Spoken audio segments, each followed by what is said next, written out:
last, we are now back in the room. Even though it feels like we might not be. Because even the guys preparing the Australian Grand Prix admitted that there were some moments when they thought it was squeaky bum time. But now the race is on. But for Aston Martin, there might not be a race worth speaking of. Reports are mounting that the team may elect to play it safe and perform the bare minimum required to fulfill Round 1's contractual obligations and to maintain their parts pool enough to ensure it's properly stocked in time for the Chinese Grand Prix. And when you think about it, ideally for the Japanese Grand Prix as well, because that's only 3 weeks away. Can you imagine Honda not rocking up to the actual Grand Prix properly at their own circuit? So what is the bare minimum if this is indeed true law and they don't really participate in the Grand Prix? Well, for starters, they will indeed attempt to qualify and they will get through the 107% limit. And those of you thinking, oh, they're going to crash and burn, be 7 seconds behind everyone else. No, come off it. They were only 4 seconds off at worst around Bahrain. They will turn up for the race, they'll do the formation lap, and I think they will actually attempt to take part in the Grand Prix.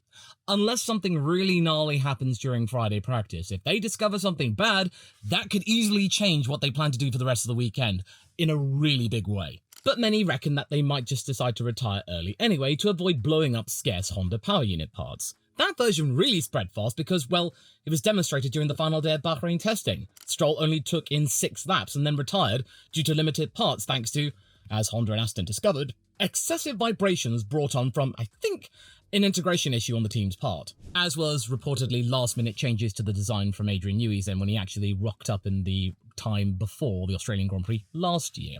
Honda were very much realising that, hey, the goalpost changed. What?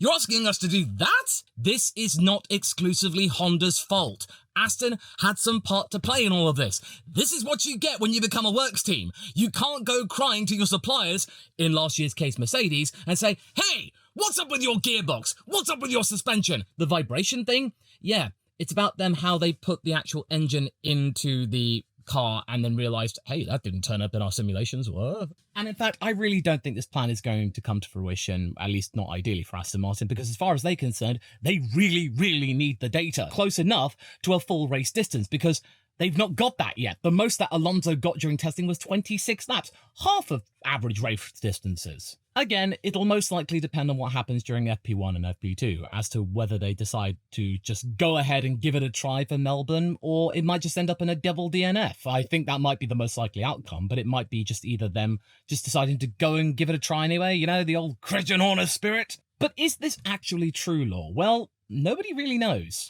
Various outlets are reporting different things. They're either talking this down, debunking them, or in the case of motorsport.com, talking them up. According to them, Aston considered skipping Melbourne entirely on the grounds of force majeure due to parts from reliability concerns. There was even talk of a crisis unit supporting Honda plus senior Aston figure Andy Cowell being sent to Japan. It also repeats the idea of doing minimal laps and then retiring, but that's framed as a contingency plan rather than what they're actually going to do. And as I said in yesterday's video, when you stop to think about it, the Honda racing team that we are seeing right now is not the same that did really solidly with the likes of Red Bull and even forced itself with McLaren and Toro Rosso. They were either scattered to the winds of the F1 paddock finding sanctuary elsewhere, or remained with the Red Bull Ford Powertrains project. And also, I think due to their exclusive deal with Aston, finding customers was not an option, even though I do think that Cadillac came cap in hand saying, please sir, can we have a customer engine for the first few years until we make our own? Ferrari answered the call, thanks in part to the Mario Andretti connection. And then of course the Newey design changes, having to rush things in, just that means they are baked in due to the fact that developmentally speaking they are behind. It might all go in part as to why these rumours are even being entertained in the first place. The fact they're even talking about this being a possibility just tells you all you need to know.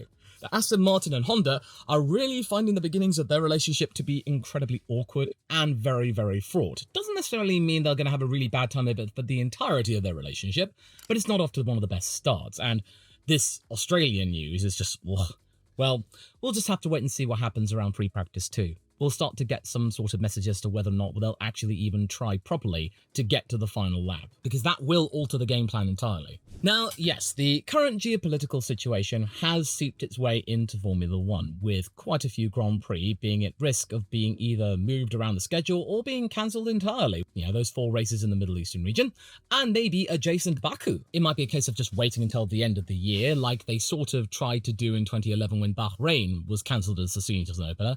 That was eventually cancelled outright when they realised it wasn't going to work out, and the Indian Grand Prix wasn't really keen in moving things around either. Or we might get some stopgap races in their place, or we might just see really big gaps in the schedule between Japan and Miami. And quite frankly, Formula 1 is wanting to make a lot of money and to ensure people and fans that they are still really good and consistent and can deal with just about anything. So I wouldn't be surprised if we call upon the likes of the Emilia-Romagna Grand Prix once again. It's one of those Grand Prix that just doesn't know when to quit. Even when it was facing financial oblivion, it somehow finds its way back on the schedule somehow. And then, of course, there's maybe Portimao that could step up to the plate. We might get some double headers at Grand Prix. We might even see the return of Hockenheim, perhaps. Or, as has been floated, next year, we might see the return of Istanbul Park. But given their place on the world map, that might also be a little bit, precarious at the moment. And even Australia was at risk of being disrupted in a big way. But the CEO of the group, Travis Auld, has stated,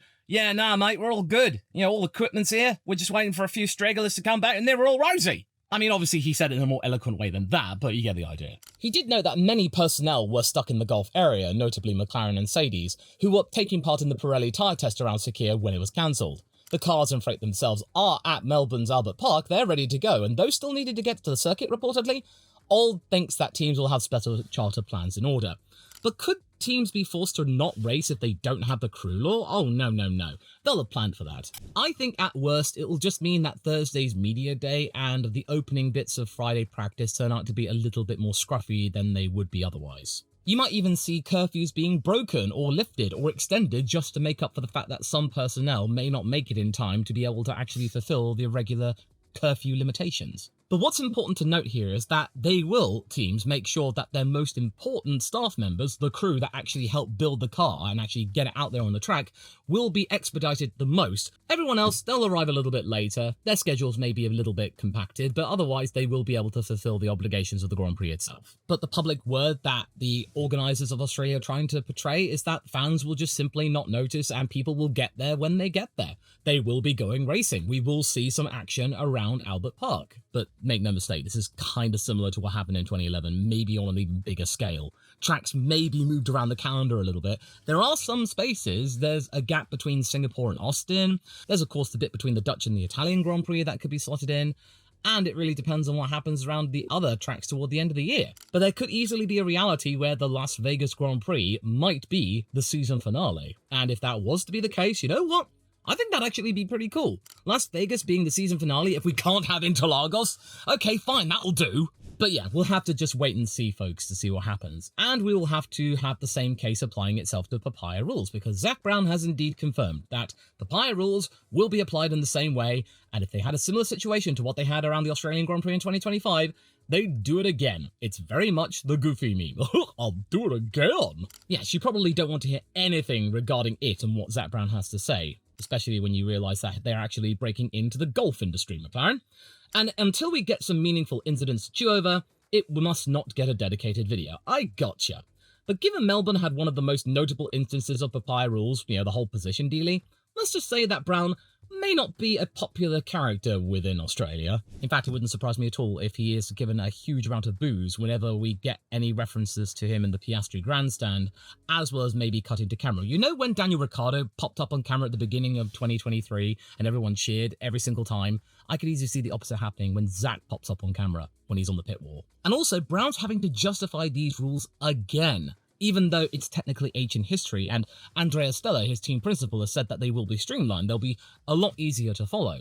It might go to show, and I may get the foam of doubt out for this one, is that there might be still some trust issues going on behind the scenes, as well as, championship framing, even though it's quite clear that the McLaren car of 2026 is not nearly as dominant as the one from last year. that could easily change the character of this papaya rule chicanery. But yes, on substance, what they did in hitting the pause button was kinda plausible, given the fact that it was bucketing it down. That rarely happens around Melbourne, and they really had to ensure to lock in a 1-2, even though it didn't turn out to be the case anyway, even though they did call off the whole position thing. It was a 1-9. And also, the conditions were actually quite treacherous, as in both cars actually slipped off the track, as well as many others. But these repeated signals that everything is fine is really, really clear that McLaren knows that the audience is not buying that. And even though Drive to Survive has made it very, very clear that they are wishing to, massage various elements of the Papaya Rule saga, and that the casual fan may have just thought, oh, it might have gotten a bit heated, but it might not have been as bad as 2024. The call to hold the order did interrupt the one thing Piastri needed in that moment: clean on-track overtaking attempts on Lando. Race fans even highlighted Piastri's impatience over the radio. It was a demonstration that McLaren was still not ready to act as a leading team. They had the best car, but they still acted like they only had the 4th best car. And this was a fluke result. Well, I think they might now be back round again as having the 4th best car. It might go to show that whilst free to race is their brand, the reality is that they will intervene when the team is at risk. Brown stressing it would happen again is also a message to both drivers. Expect controlled racing in high variance moments, even when it may feel personal. I wouldn't be surprised to see Oscar and Lando showing their true colours in various ways. They will have a little bit more leverage at hand because the car is simply not as all-conquering as the MCL39. So that will be very interesting to watch, to see which driver will actually adapt to these regulations, more quickly. And with Lando, I still have not got any read as to what he thinks about this car whatsoever. He says one thing, but then he says another. But anyway, let's now bring the yapping toward the track, because as many Melburnians say, it's a great place for a race. Even though long-term rivals Adelaide are very much flexing their muscles in securing the MotoGP for next year. And if that goes really well, and Liberty Media also owning MotoGP, they may make a strong case for having a street track around Adelaide, instead of or as well as Melbourne. So Melbourne's very existence, once it's contracted up, could be at risk, especially if the MotoGP turns out to be a humdinger. But Albert Park always feels like a trick question in circuit form, as it is indeed a hybrid track. It can behave like a proper circuit once the weekend rubber's in, yet the closest of the walls mirrors other full-fat street loops. Pirelli's weekend preview notes that mix of fast straights with low and medium speed corners, with very smooth tarmac that's partly public road. That smoothness usually keeps tyre punishment in check, with degradation driven more by wear rather than heat, and only light graining showing up on dry runs. And with the softest trio of tyres at play, the C3 for the hard, the C4 for the medium, C5 for the soft, I imagine many teams would be very tempted to do some opening runs on the C5 tyre because it might actually be viable, especially since we don't have the C6 anymore. But track position will matter here because you can easily be boxed in traffic, because these overtaking opportunities will be at a premium. Even though the regulations are claiming that outwash is now not nearly as bad as it was in the last few years, it may still happen eventually because engineers are just like that. They love their outwash. The weather should be quite readable too, with temperatures likely to remain in the low 20s and barely a smidge of a chance of rain. Ideal for teams who want to ascertain their car's neutral performance. It's not too hot, nor is it too cold. However, the biggest twist regarding 2026 is that we no longer have DRS anymore. Instead, we have straight mode and corner mode. And straight mode has 5 instances of it, even more than the 4 DRS zones of last year. Pretty much every single meaningful straight on the circuit, you can press the straight mode, and then you can try and get a little bit of a boost. That might be very, very interesting to see how that goes, especially with some of the very dodgy circuits. And that back straight, or back kink, and then that chicane. Whew. And fun fact, just like Monaco, you can actually pretty much drive the entire perimeter of the Albert Park circuit in an actual car when the Grand Prix is not around. So that's pretty cool, I think. In fact, it's even more accessible than Monaco because, well, you don't have to be a rich toff to even get there. But yes, as for the points positions, from 6th to 10th, I think this could be a really entertaining prospect. I would even argue it's even more entertaining than what goes on in the top 5, because it's going to be a 3-way battle between Alpine, Haas and Audi, with those first two really leading the charge, Audi being the dark horse, quite frankly. If either Bortoletto and Hulkenberg can get at least a P10, that, to them, Audi, would be an absolute triumph. And also, I reckon the defending champion Lando Norris may not be in the top 5, since he could get trapped by strategy when qualifying if it goes slightly wrong, and the car really hasn't shown to be up with the top 2, even by their own admission. But this might be a case of short-term pain for long-term gain, as we've seen from McLaren before in recent years. Kimi Antonelli is a genuine points candidate too, and a dry race reduces randomness as well. I don't have him in the top 5 yet, 2.0, as I can imagine he'll be starting off slow to properly read what's going to be going on with these regulations. After that, I expect a fast surge upwards. And Pierre Gasly could be in the mix if Alpine's long-run pace is real to duke it out with Haas, and, as I said, Audi. It might be a battle between the two Audi boys, the likes of Behrman, as well as Gasly.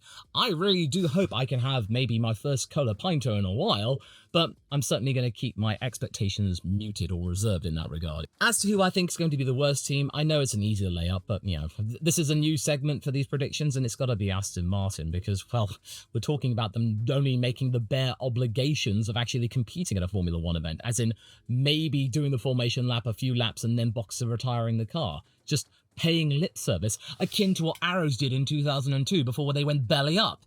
I doubt it would be that bad, but it's really going to depend on what happens on Friday if they can have any hope of competing with maybe Cadillac. You might be thinking I'm slating Cadillac in some ways, but even by their own admission, they're not thinking about points right now. They just want to finish races and gather some data to then maybe build from that. Oh, and yeah, they actually have a name for the Cadillac car now. It's called the Mach 26, in tribute to Mario Andretti, which is both nice and freaking awesome, man.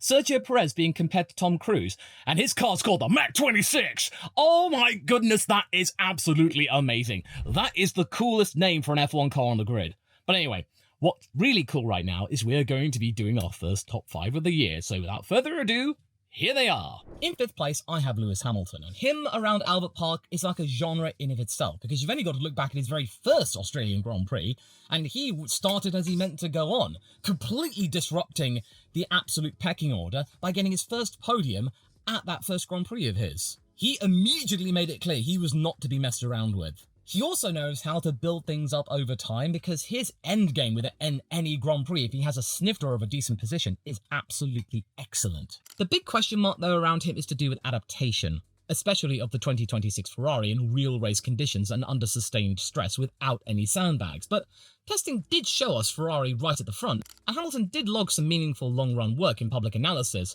just not quite as handily as his teammate yet. What will help him as an elite process driver is the fact that the conditions, the weather, are actually expected to be quite dry and hunky-dory. No big anomalies to be had here. And as far as he's concerned, he'll be glad that he's not got the Mercedes symptom of being absolutely rubbish in bounds when it really gets hot. It's not going to be like that. And Lewis is really excited to see what these cars can do. And if he can actually nail this car and it actually comes around to him, especially in qualifying, I think top 5 finish is absolutely certain. He could be indeed a podium contender. It really depends on what happens with the two Mercedes boys, Max Verstappen of course, and indeed if a McLaren can actually throw a cat amongst the pigeons. But make no mistake, if he's got everything to hand, Lewis may be extremely patient and really try and come on hard toward the end and maybe bother the likes of Max Verstappen. And I think, quite frankly, that will be a really good sight to see, those two world champions duking it out for an actual position. But yeah, whether or not he can actually secure his first Grand Prix podium for Ferrari will really depend on the amount of sandbagging that's been going on amongst the top 3 teams, maybe even McLaren too, but that's not necessarily as a guarantor. But Ferrari, oh yeah, they're probably sandbagging, as are their rivals. But even without absolute peak pace, Lewis being in the top 5, absolute baseline. Then in 4th place, as I touched upon just now, Max Verstappen. I think for the team, and for him, 4th place at the first Grand Prix may not be the worst thing in the world, especially testing showing us all that the Red Bull Ford Powertrains project is not a bad project indeed. It's certainly a worthwhile bet after moving on from Honda badging. But don't expect any major surprises or him winning the race, because even Max has said so himself, that winning for Red Bull is not an option at the moment. It's not something that they are really thinking about. It's more about just getting the data down, maybe going after some podiums, but it's certainly looking a lot brighter than we all thought it might have been. We thought they might have been pegged to the back, and Max not scoring at all. Max being just on the cusp of a podium. That is far better than anyone, even Ford, envisioned. Also, Red Bull has a history of showing up with a different animal once points are on the table. On a circuit where safety cars are common and strategy can get weird, Verstappen's racecraft is a force multiplier, which should be enough to almost see minimal disruption to the hierarchy, and maybe challenging 3rd or 2nd if it's really good for them. And he's also exceptional at handling starts and turning half chances into position, since he does know the rulebook inside and out. And yes, the weather will help him out indeed, the selection of tyres will also help him out, his ability to have that downshift trick will really help out too with the low and medium speed corners in terms of recharge, but at the same time, it is looking a little bit breezy. But then you just got to think, well, this is Max Verstappen. He loves a rear end which is a little bit loosey-goosey that he can control. That might actually play to his favours and keep him within the top 500 and maybe bothering the person who I think might be in third place. I'll touch upon that in a second. But yeah, Ferrari and Mercedes might just still have the edge on Red Bull at this time. It really depends on how quickly this team is able to iterate and improve upon their pace. Now though, third place, I do think it's going to be a McLaren. As I said, it's not Lando Norris, it's Oscar Piastri, because Oscar Piastri will have the bit between his teeth. Because if papaya rules are still going to be a thing, yet also McLaren does not have the same leverage as they had before with their all-conquering car, Oscar will have something that he can work with, and to correct the mistake of last year, which really did set the tone for the entire championship. The more interesting bit for Melbourne is how McLaren usually treats tyres with respect without being slow, which is a strong combo on a circuit that can tempt you into overheating the rears out of slower corners. With Sunday forecast as sunny and breezy, track temperature should be quite good rather than being punishing. Piastri's smooth style should be very good at staying fast whilst protecting the tyre in dirty air especially, which matters if he spends laps being boxed behind the second place car, because I do think third place may be the absolute limit for the MCL40 at the moment. But mentally, he's in the absolute zone. Even though he did have some concerns regarding the regulations, the vibe I've been getting from Oscar has been nothing short of, well, yeah, it's not too bad. We'll just have to wait and see. As in, he looked really composed. We actually got an opinion from him. We can get an actual read on the guy, and he's also playing ball with the McLaren PR department, which will suit them down to the ground. And yes, this could be a decision-making viewpoint in that he will be wanting to do his home race and his own hometown proud after missing out on being part of a 1-2 situation. But yeah, for Oscar, I see him in a situation where he is going to want to take what is rightfully his, and that will be his first home podium. He did come close in 2024, but he had to secede to Lando, so that was unfortunate, but not this time. Then in second place, I have George Russell. And even though I've really talked Kimi up and thinking that he may actually be ahead of George in the overall championship, to start off with, I think George will be going in all guns blazing, especially wanting to prove himself against Max Verstappen. And also Mercedes came out of the second Bahrain test with strong results after a reliability wobble at the first one, which is usually a signal their baseline is really good, even though they are really good at sandbagging. And in the season opening weekend, a solid baseline is a bit of a superpower. Nobody's entirely sure where Mercedes is right now, but Russell, he's a brutal optimizer. He'll be wanting to lay down the gauntlet to anyone, especially Kimi. And if he can recover from the existential crisis he had with Ferrari's absolutely lightning race starts, he may be right up there contending for championships. We might be seeing a little bit more than just that fleeting moment around Zandvoort, that gift that Leclerc gave Russell in that, hey, I overtook you in a worse car. How about that, eh? Merry Christmas. But the odds are that we are going to be probably seeing a Mercedes versus Ferrari situation, even though in our heart of hearts we would also really like to have Max Verstappen in the game as well. But having the C3 tyre as the hard tyre may really suit the W cars very, very well. They very much like the baseline situation. They can have consistency with tyre degradation. They can have some good pit windows because they now actually have some good pit stop times. I remember a while ago, they were really, really slow out of the Big Four, as well as having minimal errors, really getting down their data points and their systems integration with the battery. And Russell's mindset is often just doing absolute Hail Marys in the first lap and then control it from there, as we saw around Singapore last year. That being said, there are some reliability wobbles at play here, and they will be having a solid engine, but the fuel homologation situation is not quite concrete yet. I don't know whether Petronas has actually gotten that over the line yet, or if it might be coming for China, and if that's the case, it might be suboptimal for Mercedes in terms of the juice that goes inside the car. And in turn, as you might probably have guessed, I've got Charles Leclerc winning this Grand Prix. Absolutely. The newlywed stands to be the one to set the tone for the entire year, and as everyone reckons, whoever wins the Australian Grand Prix usually goes on to win the championship. And he might actually start off Charles the way he did in 2022, the last time when he was a real title contender, by winning the first race. And Ferrari's testing really looked like the classic fast car serious intent mix, with Leclerc topping the final day with a lap only a couple of tenths off the best of the 2022 testing sessions when the ground effect error was a thing. That's not bad. And Melbourne rewards confidence on turn-in precision through quick direction changes, and Leclerc, he really tends to be lethal when the front end is strong. And honestly, it was really hard to keep the smile off of his face around Bahrain. He knew that this car was back on song after a really tricky 2025, and that any talk of him leaving the Scuderia now, it's dead in the water. Aston Martin cannot go near anybody unless it's maybe Yuki Tsunoda. And also, Ferrari just look really, really confident. They look like innovators, constant innovators. They've been one to set the grid buzzing with all of their little tricks, like the Macarena wing at the back, and according to the FIA, they are legal.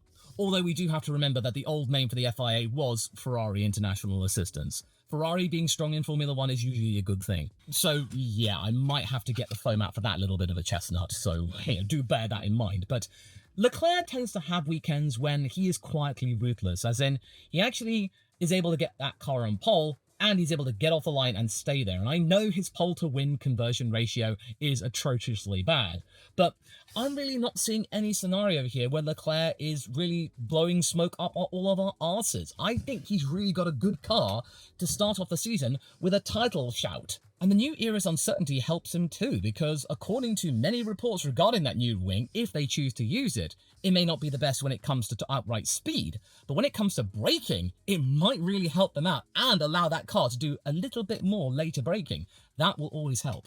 And I think based off of this race alone, the Tifosi will be happy, because if they can win the first Grand Prix, that's already better than 2025 when they didn't win a Grand Prix at all. So there we are. It might be really big guesswork right now, but it's certainly fun trying. And it's certainly fun you checking out this video here, which I know you will enjoy. I'll see you over there.